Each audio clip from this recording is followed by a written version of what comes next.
We got a good look at Figure King Magazine, issue number 258 this morning. For people who don't know, Figure King Magazine is a premier Japanese magazine dedicated to high-end Japanese figures and products. Of course, it's only printed in Japanese, unfortunately, but I have a little bit of translations of this article to help out and let people know what's being said here. Now, they had a incredible 9-page spread about the War for Cybertron Unicron. And I mean, it's something that they normally have done in the past when we have like a big masterpiece toy coming out, where they show like the prototypes, they show the history of the character and past toys, and it really makes me wonder if, even if the crowdfunding doesn't happen, that they're just going to ignore this toy. Because, I mean, this is like a 9-page article about this. And, I mean, they interview the designers, which they've done in the past many times. Same thing with the masterpieces also. They had a good interview with Kunihiro and Oono-san, where they talked about how they created the figure, the whole process. It's a pretty long interview, too. It takes up 2 pages. But I translated most of it, and the only thing really to take away from this that's unique, as opposed to, say, like all the stuff we've known up to this point, I mean, a lot of the stuff that they talk about in the interview is stuff that were bullet points on the actual crowdfunding page, stuff that already John Warden talked about. They even mentioned the transformation of the back arms, which I talked about on my Twitter, as well as Unicron.com with their video. The one thing that I could take away from this that's unique and new information is that they mention how the stand is extremely important to the alt mode, because the alt mode, the planet mode, weighs so much that they were worried that if you just rested it on its rings or the little thorns or spikes on the side, that it weighs so much that it would actually warp the wings or the spikes. So that's pretty incredible. I mean, we already knew here. It says here, they say it's between 19 and 20 pounds. So that just shows just how crazy it is. I mean, when we look back at past Unicron toys, like the original Armada Unicron and that mold across the span, it had a flat surface on its, like, you know, it wasn't a perfect sphere. So it had a surface that it could kind of rest on in alt mode. And in the case of, let's say, even something like Primus, which they show here, he had his 4 little pillars there that he could kind of like rest on in a lot of ways. And again, Primus weighs maybe like 3 to 4 pounds. So 20 pounds is a big difference to have like something for it to rest on. So it's a really interesting fact there, that it's the fact that it weighs that much, and that they didn't want to damage any of the other stuff around it, because I mean, those spikes look pretty fragile. And this is, I mean, again, the more I look at it, it's incredible. The article, obviously, like I said in the past, they kind of talk about the figural history of the character, and they brought up like some new images that I haven't seen before. Now, I talked about on the podcast about the original, the OG Unicron prototype, and I'm not talking about the one that everyone has seen at BotCon and stuff, and even showed up at the last TFCon. I'm talking about the old wood prototype that was only 10 centimeters tall and had the broken horn, and we talked about it on the podcast. So they had some nice images of that. They had some nice line art of the traditional Unicron 86 prototype that we've seen. We call it the Mango Unicron, or the Orson Welles Unicron, the fat one. They showed some, again, more nice images of the Beast Wars Neo Unicron that never happened. All stuff that I swear I wish that one day in the future, like, would all be revisited. I would love to have that 86 Orson Welles Unicron one day reissued, and that Beast Wars Neo one. I don't know why, just to have like a piece of history.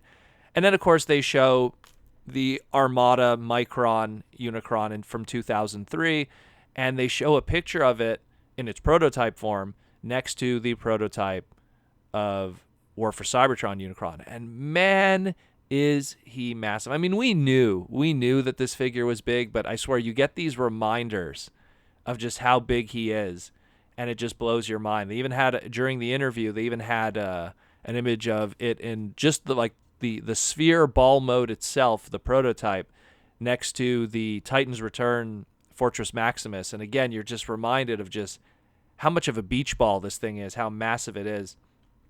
And it's incredible. And it's the fact that they're putting this much effort in Figure King magazine, this 9-page spread, just has me believing that I think this thing's going to happen no matter what.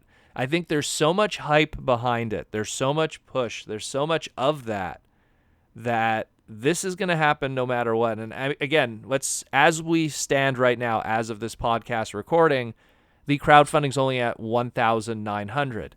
Now, I've been part of Kickstarters in the past, and I've noticed that 99.9% of people who back that stuff, they either back it in like the first 48 hours that a Kickstarter is announced, and usually the last 24 hours that a Kickstarter is ending, you get all the backers. And again, because of I know the Transformer fandom with their hesitation that I understand, and they're all kind of waiting to see what the next what the next announcement is or the next piece of information before they dive into this.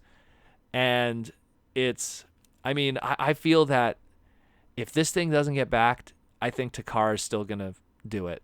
I think Takara is still going to do it. I think maybe not Hasbro, but I think Takara is still going to do it because they have that kind of market. They make that kind of $300 to $500 product already from, not from, say, Takara-Tomy, but Bandai with their Soul of Chogokin line, whether it be their perfect grade Gundam stuff. Like, they make crazy, big, expensive stuff like this. And, this is something, like I've said in the past, this isn't just a throwaway character. This isn't them doing a crazy, big, expensive item of the latest, flavor du jour anime series or, some like, mid-tier Transformer series. They're going for the biggest character physically in the series, for one of the most iconic, if not the most iconic piece of animation from Transformers history. At least I believe it is. And it just makes sense. And the fact that this wouldn't happen, even if the crowdfunding, the amount of time that was already put, we've seen prototypes, we've seen sketches, we've seen, the wood prototypes, the test prototypes, the transformation prototypes, which are kind of like the toy without all the details. Now we have the resin prototypes that are being shown here. Then we had the full color test shots, which are hand painted at San Diego Comic-Con on display, 2 of them. It's so beyond all the planning stages that the fact that they would then go, okay, and we didn't get enough crowdfunding and this isn't happening. I don't know. I feel like now this is just reminding me how this is going to happen no matter what. And if it does happen no matter what, it's probably going to be exclusively on the Takara-Tomy side. Or if somehow Hasbro does have it still, it'll be like slightly more expensive and it'll be on the Hasbro Pulse website. And it'll just be done in like, I don't know, I guess lower numbers or something, or made to order. But it's just, I don't know, like it's just, I can't see this not happening. I really can't. Like it's the fact that Takara just like this, they do this all the time for their big masterpiece releases. They do interviews. They talk, when we were working on Beast Wars Dinobot, we were thinking about da-da-da-da-da and this and that. And then here's the history of past Beast Wars Dinobots and everything. And again, Beast Wars Dinobot was that $340 toy, which is not too far off from what Hasbro Pulse is asking for Unicron here. It's only another $200 or so. So it's just, man, this is happening. This is happening. There's no worries anymore. There is no stress.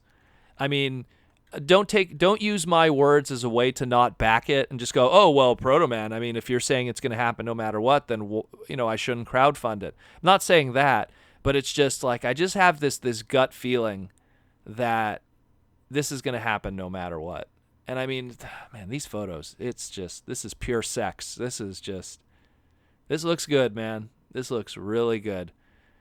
Let me know what you think. This is delicious stuff.